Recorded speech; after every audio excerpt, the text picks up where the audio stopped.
प्रेम मित्रों, जय श्री कृष्ण। मैं हूं आचार्य डॉक्टर विष्णु कुमार मिश्रा। मुहूर्त ज्योतिष पर आप सबका बहुत बहुत अभिनंदन करता हूं। आप सबका हार्दिक स्वागत करता हूं। आयु कर्म च विद्या च वित्तम निधनमेव च पंचैतान विलिख्यन्ते गर्भस्थैश्चैव देहिनः। प्रायः प्रत्येक व्यक्ति का जीवन, उसकी आयु कितनी होगी, उसको कितनी श्वासें मिलेंगी, वो कितने दिनों तक इस धराधाम में रहेगा, उसके कर्म कैसे रहेंगे, किस क्षेत्र में उसकी आजीविका का भरण पोषण रहेगा, धन कितना होगा, मृत्यु कहाँ कैसी होगी, आदि सब कुछ जन्म कुंडली में पूर्व से ही लिखा हुआ है।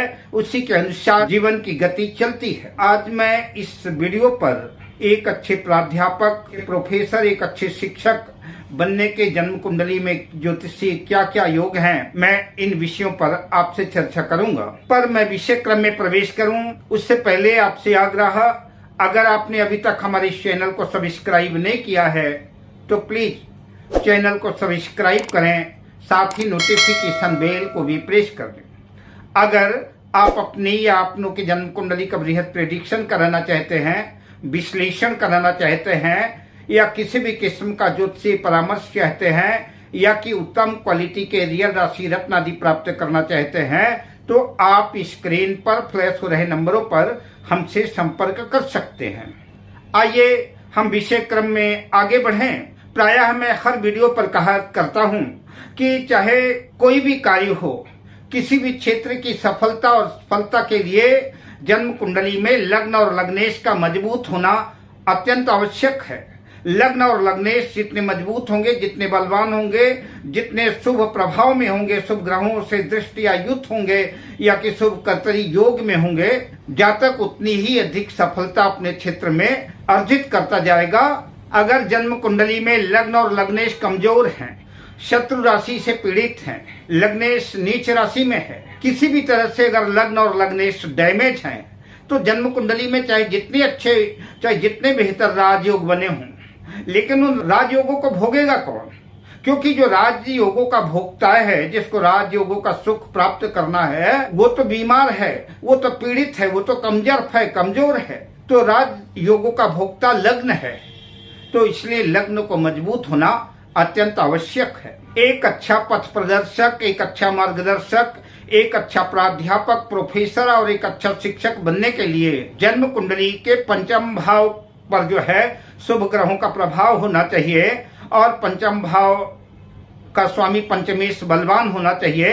क्योंकि एक अच्छा शिक्षक बनने के लिए आवश्यक है कि शिक्षक बनने से पहले शिक्षा अर्जित की जाए, ज्ञान अर्जित किया जाए, आपकी उच्च शिक्षा कंप्लीट हो, और जब आपकी शिक्षा कंप्लीट होगी तभी तो जो है आप एक अच्छा शिक्षक बन पाएंगे।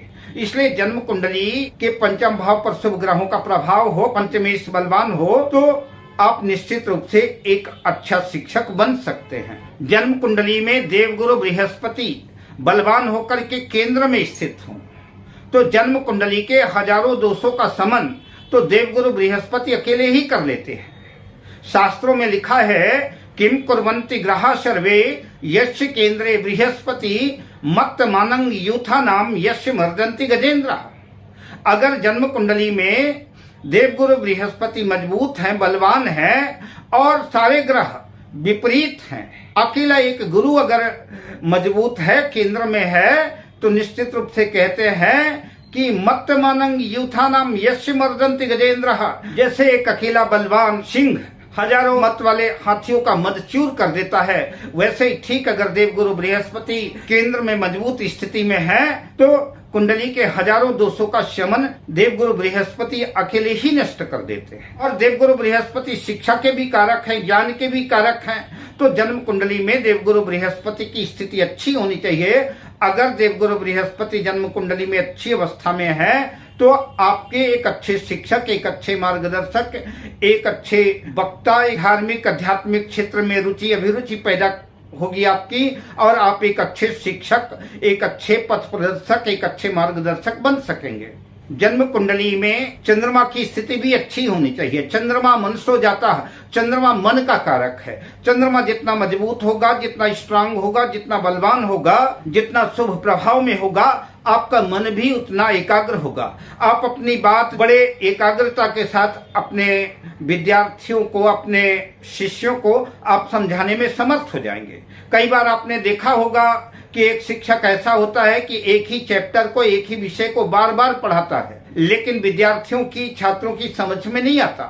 लेकिन कोई एक ऐसा गुरु होता है जो अपनी बात को एक ही बार में समझाता है और विद्यार्थियों की आसानी से बात समझ में आ जाती है। आपका मन एकाग्र हो, आप अपनी बात को अपने छात्रों के बीच में अच्छी तरह से रख सकें, उसके लिए जन्म कुंडली में चंद्रमा की भी स्थिति अच्छी होना आवश्यक है। चंद्रमा वृष राशि में हो, कर्क राशि में हो, गुरु और शुक्र के प्रभाव में हो, तो निश्चित रूप से आपकी बुद्धि भी तेजस्वी, ओजस्वी होगी और आप जो है शिक्षा के क्षेत्र में सफलता अर्जित करेंगे।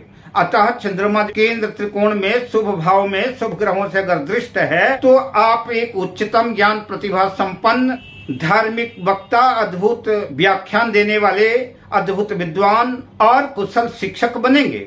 जन्म कुंडली में अगर बुध और शुक्र भी अच्छी कंडीशन में है, पंचम, नवम, दसम भाव से संबंध बनाते हैं, तो आप शिक्षा के क्षेत्र में सफलता अर्जित कर सकते हैं। अगर जन्म कुंडली में पंचम भाव और दशम भाव का किसी भी तरह से संबंध बनता है, शुभ भावों में बनता है, तो आप एक अच्छे विद्वान बनेंगे और शिक्षा के क्षेत्र में एक अच्छी आपकी मजबूत पकड़ होगी और आप प्रयास करेंगे तो आप एक अच्छा शिक्षक बन सकेंगे। जन्म कुंडली के दशम भाव पर गुरु, शुक्र, बुध की युति हो या कि शुक्र बुध शुक्ल पक्ष के चंद्रमा की दृष्टि दशम भाव पर हो, गुरु दशम भाव में स्थित हो, एक अच्छे प्रोफेसर, एक अच्छे शिक्षक बनने के आपकी जन्म कुंडली में 100% चांस बनेंगे और आप प्रयास करेंगे तो सफलता भी अर्जित करेंगे।